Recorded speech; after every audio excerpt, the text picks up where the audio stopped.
Hi guys, నిశ్శబ్దంగా నిన్నే part 9 చదివేద్దాం. దీనికన్నా ముందు మన ఛానల్లో 8 పార్ట్స్ ఉన్నాయి. ఫస్ట్ అవి వెళ్ళి చదివి ఈ పార్ట్ చదవండి. ఇంకా కథలోకి వెళ్దాం. ఫోన్ అవతల నందిత పెదవులు వణుకుతున్నాయి.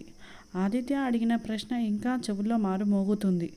నువ్వు నన్ను ఇష్టపడుతున్నావా? ఆ ఒక్క ప్రశ్న ఆమె గుండెల్లో దాచుకున్న రహస్యాన్ని నేరుగా తాకింది. కొన్ని క్షణాలు ఎవ్వరూ మాట్లాడలేదు. ఆదిత్య కూడా సమాధానం కోసం ఎదురు చూస్తున్నాడు. అతని చేతిలో ఫోన్ ఉంది, కానీ గుండె మాత్రం జీవితంలో ఎప్పుడూ లేనంత వేగంగా కొట్టుకుంటుంది. చివరికి నందిత మెల్లగా కళ్ళు మూసుకుంది. ఇంకా దాచడం సాధ్యం కాదని అర్థమైంది. అవును సార్ అంది. ఆమె స్వరం చాలా చిన్నగా ఉంది, కానీ ఆదిత్యకి అది స్పష్టంగా వినిపించింది. నాకు మీరంటే ఇష్టం అని మెల్లగా చెప్పింది. ఆ మాట విన్న క్షణం అతని కళ్ళు మూసుకుపోయాయి. ఎందుకో ఎన్నేళ్లుగా తన భుజాలపై ఉన్న పెద్ద భారం దిగిపోయినట్లు అనిపించింది. తన పెదవుల మీద చిన్న నవ్వు వచ్చింది. నిజమైన నవ్వు. చాలా సంవత్సరాల తరువాత. నందిత అన్నాడు. స్వరం మృదువుగానే ఉంది. నాకు నువ్వంటే ఇష్టం. ఆ మాట విన్న క్షణం ఆమె కళ్ళల్లో కన్నీళ్లు జారాయి. బాధ వల్ల కాదు, సంతోషం వల్ల. తన జీవితంలో ఎప్పుడూ ఇంత ఆనందంగా అనిపించలేదు. కానీ ఆ ఆనందం ఎక్కువసేపు నిలవలేదు. అప్పుడే ఆదిత్య ఫోన్ మోగింది. శ్రేయ కాల్. అతను కాల్ తీసుకున్నాడు. అవతల నుంచి వణుకుతున్న స్వరం. ఆదిత్య, ఏమైంది అని అడిగాడు. అంకుల్ అని చెప్పి ఆగిపోయింది. ఏ అంకుల్? మీ నాన్నగారు అంది. ఆయన పడిపోయారు. ఆ మాట విన్న క్షణం ఆదిత్య ముఖం పాలిపోయింది. 1 గంట తర్వాత హాస్పిటల్లో డాక్టర్ బయటికి వచ్చారు. ఆదిత్య, శ్రేయ ఇద్దరు కంగారుగా ఎదురు చూస్తున్నారు. డాక్టర్ ముఖం గంభీరంగా ఉంది. మేం ప్రయత్నిస్తున్నాం అన్నాడు. కానీ అని కాసేపు ఆగాడు. ఇంకా ఆలస్యం చేయకూడదు. ఆ రాత్రి ఆదిత్య తన తండ్రి గది దగ్గర కూర్చున్నాడు. అప్పుడే అతని తండ్రి మెల్లగా కళ్ళు తెరిచాడు. ఆది అని పిలిచాడు. ఆదిత్య వెంటనే దగ్గరికి వెళ్ళాడు. నాన్న అన్నాడు. ఆదిత్య తండ్రి కళ్ళల్లో పశ్చాత్తాపం కనిపిస్తుంది. చాలా సంవత్సరాల తర్వాత పశ్చాత్తాపం. నేను చేసిన తప్పు అన్నాడు. ఇంకా దాచలేను. ఆదిత్య కనుబొమ్మలు ముడుచుకున్నాయి. ఏమంటున్నారు అని అడిగాడు. ఆయన కళ్ళల్లో నీళ్లు మెరిశాయి. నీ అమ్మ చనిపోవడానికి కారణం ప్రమాదం కాదు అన్నాడు. ఆ మాట వినగానే ఆదిత్య గుండె ఒక్కసారిగా ఆగిపోయినట్లు అయ్యింది. ఏమిటి అని అడిగాడు. అతను గొంతు చిన్నగా వణికింది. ఆ రోజు అన్నారు ఆదిత్య తండ్రి. ఆమె నాతో గొడవ పడింది. ఎందుకు అని అడిగాడు ఆదిత్య. ఎందుకంటే ఆయన కళ్ళు మూసుకున్నారు. నేను ఒక పెద్ద వ్యాపారం ఒప్పందం కోసం చాలా చెడ్డ పని చేశాను అన్నారు. ఒక నిజాయితీ గల ఉద్యోగి మీద తప్పుడు నేరం మోపాను అని చెప్పాడు. అతని కుటుంబం రోడ్డున పడింది. నీ అమ్మకు అది తెలిసిపోయింది. ఆదిత్య చేతులు బిగుసుకున్నాయి. తరువాత అని అడిగాడు. తండ్రి కళ్ళలో కన్నీళ్లు జారాయి. ఆమె నన్ను వదిలి వెళ్ళిపోతానంది. అదే రోజు ఆ ప్రమాదం జరిగింది. గదిలో నిశ్శబ్దం. ఆదిత్య శ్వాస కూడా భారంగా మారింది. పేరు అన్నారు ఆయన.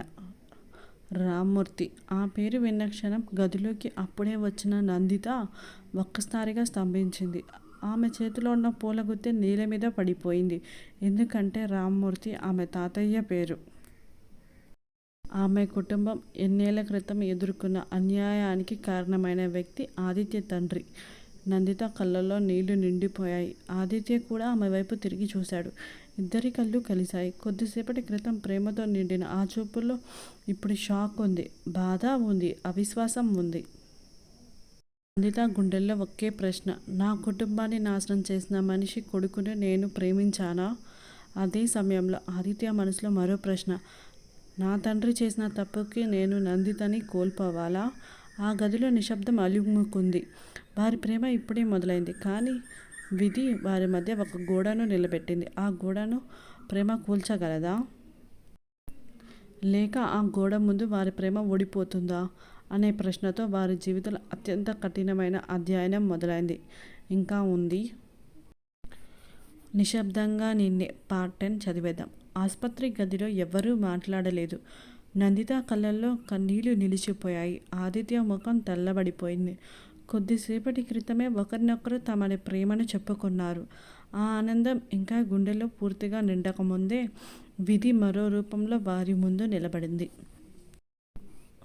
నందిత మెల్లగా వెనక్కి అడుగు వేసింది. ఆమెకు శ్వాస కూడా భారంగా అనిపిస్తుంది. తన చిన్నప్పటి జ్ఞాపకాలు ఒక్కొక్కటిగా కళ్ళ ముందు కదలడం మొదలయ్యాయి. ఆమెకు 10 సంవత్సరాలు ఉన్నప్పుడు ఒక రాత్రి ఇంట్లో కరెంట్ లేదు. వర్షం పడుతుంది. ఆమె తాతయ్య వరండాలో కూర్చొని ఉన్నాడు.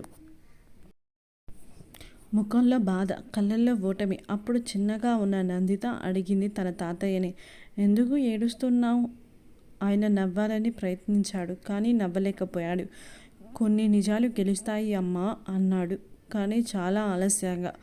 ఆ మాట అప్పుడు ఆమెకు అర్థం కాలేదు. ఈరోజు అర్థమవుతుంది. ఆసుపత్రి గదిలోకి మళ్ళీ వచ్చింది ఆమె ఆలోచన. ఆదిత్య వైపు చూసింది. అతను కూడా ఆమెనే చూస్తున్నాడు.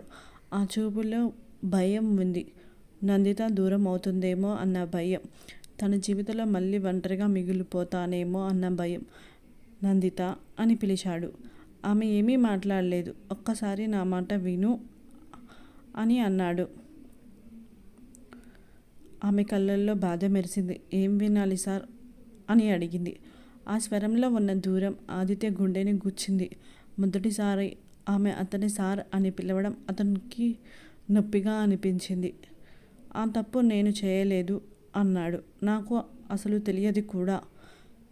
నందిత మౌనంగా నిలబడింది. ఆమెకు అది తెలుసు. ఆదిత్య ఎప్పుడు అలాంటి పని చేయడు అని ఆమెకు తెలుసు. కానీ మనసు బాధపడుతున్నప్పుడు నిజాలు కూడా చిన్నవైపోతాయి. నాకు కాస్త సమయం కావాలి అంది చివరికి. ఆదిత్య గుండె ఒక్కసారిగా బరువెక్కింది. ఎందుకంటే ఆ మాటలో విడిపోవడం వినిపించింది. ఆ రాత్రి నందిత తన ఇంటి పైకప్పు మీద ఒంటరిగా కూర్చొని ఉంది. ఆకాశంలో చంద్రుడు కనిపిస్తున్నాడు, కానీ ఆమె కళ్ళల్లో మాత్రం కన్నీళ్ళు.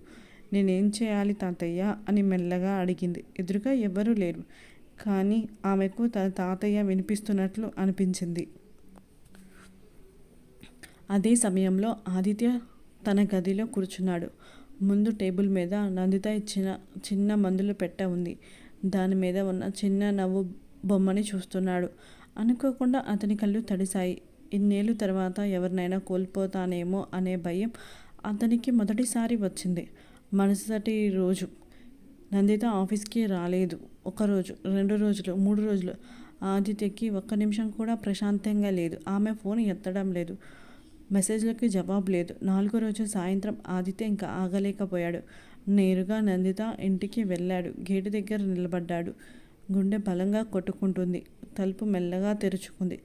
నందిత బయటకి వచ్చింది. ఆమె కళ్ళ కింద నల్లటి వలయాలు.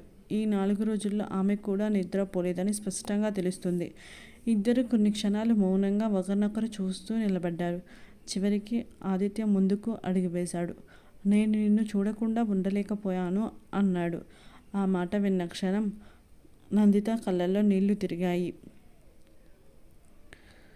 ఎందుకంటే ఆమె కూడా అదే బాధ అనుభవిస్తుంది. నువ్వు నన్ను ద్వేషిస్తే అన్నాడు ఆదిత్య.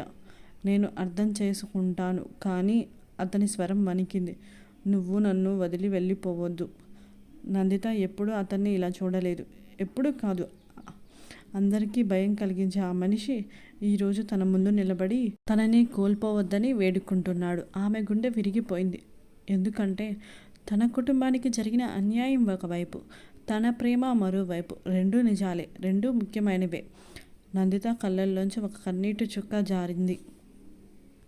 అతని దగ్గరికి వచ్చింది. ఆదిత్య శ్వాస ఆగిపోయినట్లు అయింది. ఆమె ఏమి చెప్పబోతుందో అతనికి తెలియదు, కానీ ఆ క్షణం వారి జీవితాలను మళ్ళీ మార్చబోతుంది. ఇంకా ఉంది. Thank you for reading. Please like చేయండి, షేర్ చేయండి, సబ్స్క్రైబ్ చేయండి. మీకు ఈ వీడియో ఎలా ఉందో కమెంట్ కూడా చేయండి.